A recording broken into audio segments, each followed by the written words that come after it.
허영의 시장. 크리스천과 믿음이 이 광야를 거의 다 빠져나올 때쯤 믿음은 우연히 뒤를 돌아다보았다. 그랬더니 뒤에서는 그가 아는 어떤 남자가 따라오고 있었다. 저기 오는 분을 아십니까? 믿음이 물었다. 그 소리에 크리스천이 돌아보며 말했다. 제 좋은 친구인 전도자님이 오시는군요. 저분은 제게도 좋은 친구이시죠. 저에게 좁은 문으로 가라고 일러주신 분이거든요. 믿음이 말했다. 전도자는 이들에게 다가와서 인사를 했다. 안녕들 하십니까? 두 분을 도와준 모든 이들에게도 평안이 있기를 빕니다. 반갑습니다, 전도자님. 전도자님의 얼굴을 뵈니 저의 영원한 행복을 위해 베풀어 주신 친절과 지치지 않는 노고가 다시 떠오르는군요. 크리스천이 반갑게 인사했다. 진심으로 환영합니다, 전도자님. 저희처럼 불쌍한 순례자들에게 이 얼마나 반가운 일입니까? 믿음이 말했다. 그동안 잘 지내셨습니까? 일전에 헤어진 일에 처음 뵙는 거죠. 그동안 무슨 일을 겪었으며 또 어떻게 헤쳐나가셨습니까? 전도자의 질문에 크리스천과 믿음은 이 길을 오는 동안 겪은 힘들고 어려웠던 경험을 자세히 이야기했다. 두 분이 시련을 겪으면서도 승리자가 되어 정말 기쁩니다. 게다가 두 분은 많은 약점을 지니고 있음에도 오늘날까지 이 길을 계속 걸으셨지요. 저를 위해서나 여러분을 위해서나 정말 기쁘군요. 제가 씨를 뿌렸다면 두 분께서는 그 열매를 거두어 드렸습니다. 그리고 씨를 뿌린 사람이나 거두어 들인 사람이나 모두 함께 기뻐할 그런 시간이 오고 있습니다. 그리고 우리가 그날이 올 때까지 버틴다면 피곤하지 아니하면 때가 이름에 거두리라는 말씀처럼 될 것입니다. 면류관은 여러분 앞에 있으며 이는 썩지 않는답니다. 그러니 이 면류관을 얻을 때까지 계속 노력하십시오. 어떤 사람들은 이 면류관을 얻으려고 먼 길을 떠났지만 다른 사람에게 이를 빼앗기기도 합니다. 면류관을 굳게 잡아 아무나 당신의 면류관을 빼앗지 못하게 하십시오. 아직은 악마의 총부리에서 벗어나지 못했습니다. 죄와 싸우되 아직 피 흘리기까지는 대항치 아니하였습니다. 늘 눈앞에 천국을 두고 눈에 보이지 않는 것을 굳건히 믿으십시오. 지금 몸담고 있는 이 세상의 일들에는 전혀 신경 쓰지 마십시오. 그리고 무엇보다도 자신의 마음속을 잘 돌아보고 그 안에 욕정이 숨쉬지 않도록 가꾸세요. 왜냐하면 욕정은 그 어떤 것보다 우리를 속이려 들고 잔혹할 정도로 사악하기 때문이죠. 얼굴을 부싯돌처럼 굳게 하십시오. 천국과 이 땅의 권세를 모두 여러분이 갖고 있습니다. 그러자 크리스천은 전도자의 격려에 감사의 인사를 전했다. 그러고는 앞으로 남은 길에서 겪게 될 일들에 대해 도움의 말을 해달라고 부탁했다. 두 사람은 그를 예언자라고 믿었기 때문에 그가 앞으로 두 사람에게 닥칠 일을 알려줄 수 있을 거라고 생각했다. 그래서 고난을 어떻게 이겨내야 하는지 말해달라고 부탁했다. 믿음도 그렇게 부탁했다. 그러자 전도자는 다음과 같이 말했다. 나의 아들과 같은 이들이여, 그대들은 복음의 진실이라는 말에 대해서 들어보았을 것입니다. 하늘의 왕국에 들어가려면 큰 환난을 겪어야 하며 어떤 도시에 가든 여러분 곁에는 결박과 고난이 있을 것입니다. 그러니 이런 일들을 겪지 아니하고 순례의 먼 여정을 마무리 지을 수 있으리라는 기대는 하지 말아야 합니다. 이미 이런 말씀의 진리에 대해서는 어느 정도 아셨을 터이며 앞으로도 좀 더 겪게 될 테니까요. 이제 보시다시피 이 광야를 거의 다 건너왔고 얼마 안 있으면 저 앞에 마을이 하나 보일 것입니다. 저 마을에서는 적들이 여러분을 둘러싸고 괴롭히다가 결국 여러분을 죽이고 말 겁니다. 2분 중 1명 또는 2명 다 피로써 신앙 고백을 증명해 보여야 합니다. 하지만 죽는 순간까지 신실한 모습을 보이면 하나님께서 생명의 면류관을 주실 것입니다. 그 도시에서 잔인할 정도로 고통스러워하다가 목숨을 잃게 되겠지만 그 사람은 남은 사람보다 훨씬 행복할 것입니다. 먼저 천국에 도착할 뿐만 아니라 남아있는 자가 앞으로 겪게 될 고난에서 벗어나게 되기 때문이죠. 하지만 저 마을에 가면 지금 제가 말씀드린 일들이 벌어질 텐데 부디 내 말을 기억하시고 남자답게 처신하면서 여러분의 영혼을 하나님께서 지켜주신다고 믿으십시오. 내가 꿈에서 보니 2 사람이 광야를 빠져나갈 즈음 저 앞에 마을이 보이기 시작했다. 그 마을의 이름은 허영이었는데 그곳에서는 1년 내내 허영의 시장이 열리고 있었다. 허영의 시장이라 불리는 이유는 이 마을의 지형도 이곳에서 파는 물건도 모두 허황했기 때문이다. 이곳으로 모여드는 사람들까지도 다 허영덩어리였다. 다가올 일은 다 헛되도다 라고 말한 현자의 말대로였다. 이 시장은 최근에 세워진 것이 아니라 오래전부터 계속 열리던 시장이었다. 이 시장의 유래는 이러하다. 약 5,000년 전 정직한 이 2 순례자처럼 하늘의 성을 향해 떠나는 순례자들이 있었다. 그런데 바알세불, 아볼루온, 군대와 그들의 무리는 순례자들이 반드시 허영의 마을을 거쳐야만 순례길을 계속 갈 수 있다는 사실을 알고서 이곳에 1년 내내 오직 허영과 관련된 물건만 파는 시장을 세웠다. 이 시장에서는 주택, 토지, 직업, 신분, 명예, 높은 자리, 직급, 나라, 왕국, 욕정의 매매가 이루어졌다. 또한 창녀, 아내, 남편, 아이, 주인, 종, 생명, 피, 몸, 영혼, 은, 금, 진주, 귀금속 등 모든 종류의 쾌락을 팔고 있었기에 없는 것이 없었다. 뿐만 아니라 속임수, 협잡, 놀이, 대결, 광대, 얼간이, 악한, 건달 등 나쁜 것들은 모두 모여 있었다. 이 시장에서는 도적질, 살인, 간통, 위증은 물론 피를 부르는 일이라면 모두 벌어졌다. 잠깐씩 열리는 다른 시장들과 비슷하게 이 시장에서도 쭉 늘어선 거리마다 적당한 이름을 붙이고 이런저런 물건들을 팔았다. 예를 들어 어느 장소에서 열리는 무슨 시장이 무슨 거리인지 알기만 하면 무슨 물건을 파는지 금방 알 수 있었다. 영국의 거리, 프랑스의 거리, 이탈리아의 거리, 스페인의 거리, 독일의 거리 등에서는 여러 종류의 다양한 허영품들이 팔려나가고 있었다.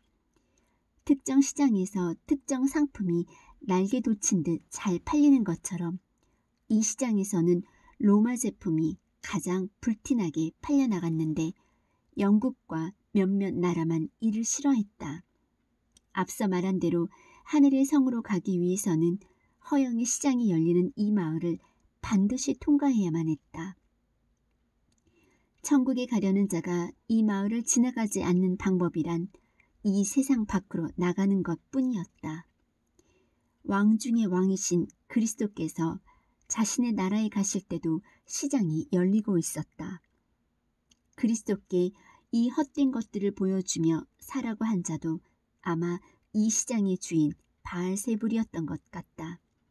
그는 그리스도가 이 마을을 지나실 때 자기에게 경배하면 이 시장의 주인을 시켜주겠다고 했을 것이다. 그렇다. 그리스도는 영광스러운 분위기에 바알세불이 그분을 이끌고 순식간에 천하 만국을 보이며 혹시나 존귀하신 그리스도께서 시장 물건을 사지 않을까 하고 꼬드겼지만 물건에 전혀 마음을 두지 않았던 예수님께서는 이 시장에서 단 한 푼도 쓰시지 않고 마을을 빠져나가셨다. 이렇듯 이곳은 오래된 역사를 지닌 아주 큰 시장이었다. 순례를 하려면 반드시 이 시장을 거쳐야 하기에 두 순례자도 이곳에 들어서게 되었다. 두 사람이 시장 안으로 발을 딛자마자 시장에 있던 사람들은 모두 웅성거렸다. 두 사람 때문에 마을이 들썩인 것에는 몇 가지 이유가 있었다. 우선 순례자들의 복장이 시장에서 팔리는 옷가지들과 너무나도 달랐기 때문이다. 눈에 띄는 특이한 복장은 시장 사람들의 시선을 끌어모았다.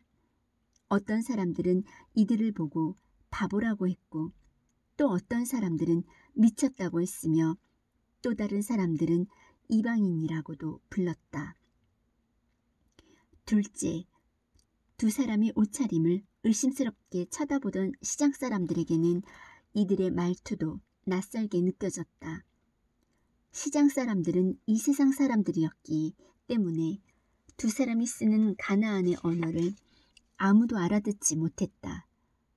시장 사람들은 순례자들이 야만인이라고 생각했다. 셋째, 시장의 상인들이 매우 놀란 이유는 두 순례자가 자신들이 파는 물건을 거들떠보지도 않았기 때문이다. 두 사람은 시장 물건에 전혀 관심을 보이지 않았고 혹시나 사람들이 물건을 사라고 해도 손으로 귀를 막고 이렇게 외치기만 했다. 내 눈을 돌이켜 허탄한 것을 보지 말게 하소서. 그러고는 하늘에만 관심 있는 듯 하늘만 우러러 보았다. 두 사람을 지켜보던 어떤 사람이 조롱하듯 말했다. 뭘 사려고 하슈? 하지만 그들은 그 남자를 근엄하게 쳐다보고 말했다. 우리는 진리를 삽니다. 그러자 사람들은 이들을 더욱 무시하기 시작했다. 어떤 사람은 조롱하고 또 어떤 사람은 비아냥거리고 또 어떤 사람은 욕을 해댔다. 심지어는 때리기까지 했다. 결국 시장에서 커다란 소동이 일어나게 되었다. 이 소식은 시장 주인의 귀에까지 들어가게 되었다. 그는 재빨리 시장으로 내려와 믿을 만한 사람을 시켜 시장을 발칵 뒤집어 놓을 뻔한 자들이 누군지 잡아들이라고 명령했다.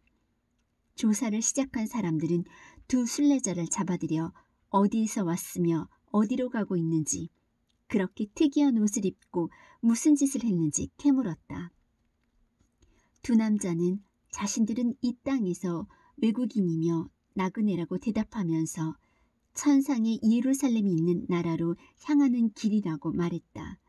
그리고 자신들에겐 이 마을 사람들과 시장 상인들을 못살게 굴 이유가 하나도 없다며 순례를 계속 떠날 수 있게 해달라고 간청했다. 어떤 사람이 뭘 사겠느냐고 묻기에 그저 진리를 사겠다고 대답한 것뿐이라고도 말했다. 하지만 이들을 조사하는 사람들은 두 순례자의 말을 믿지 않고 이들이 사기꾼이거나 미친 사람이거나 아니면 허영의 시장을 교란시키기 위해서 온 작자들이라고 믿었다. 그래서 두 순례자들을 흠씬 두들겨 패 온몸을 흙투성이로 만들고 말았다. 이들은 두 사람을 감옥에 가둔 후 시장 사람들을 모두 데려와 구경거리로 만들어버렸다. 두 순례자는 한동안 모든 사람의 조롱거리이자 원한과 복수의 대상이 되었다. 시장의 주인은 이 사태를 보며 웃기만 했다. 하지만 두 남자는 고통을 참아내며 욕설을 욕설로 갚지 않고 오히려 축복의 말을 해주었다. 욕하는 자들에게 좋은 말을 해주고 상처를 입힌 자에게 친절하게 대했다.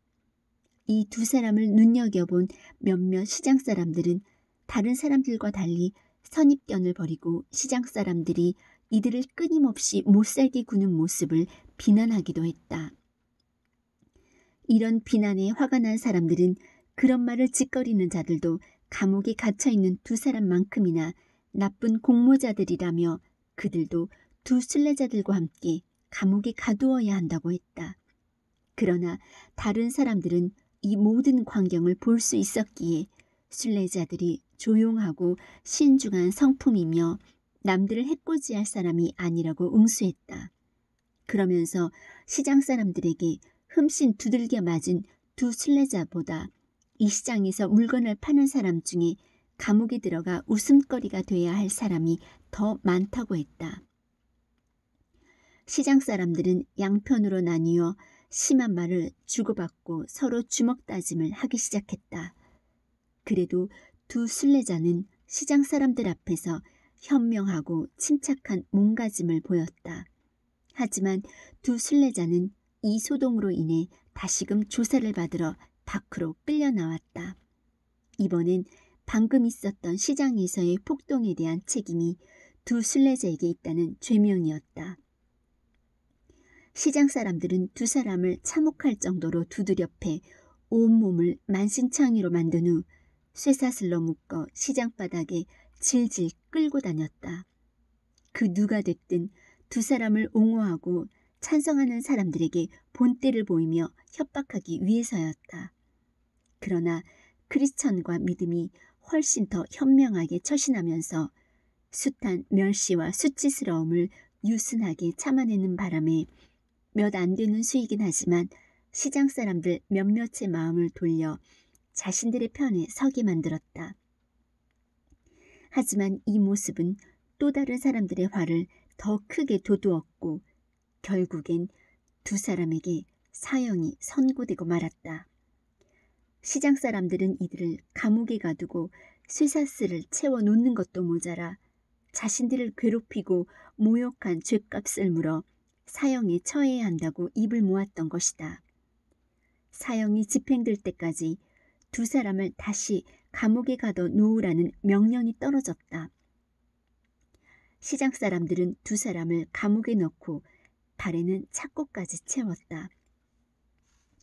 일이 이렇게 되자 두 순례자는 믿을 만한 친구인 전도자가 한 이야기를 되뇌며 그의 말대로 앞으로 더 많은 고통을 겪게 될 것을 짐작했다. 두 사람은 그 운명을 겪게 될 자가 오히려 더 나은 것이라며 서로를 위로했다. 두 사람은 자신이 그 운명에 처하기를 내심 바랐다. 하지만 그들은 자신들의 처지에 만족하며 이 모든 것을 주관하시는 전지전능하신 하나님께 자신들의 운명을 내맡기고 그분의 처분을 차분히 기다리기로 했다. 두 사람은 죄목에 따라 심판을 받을 예정이었다.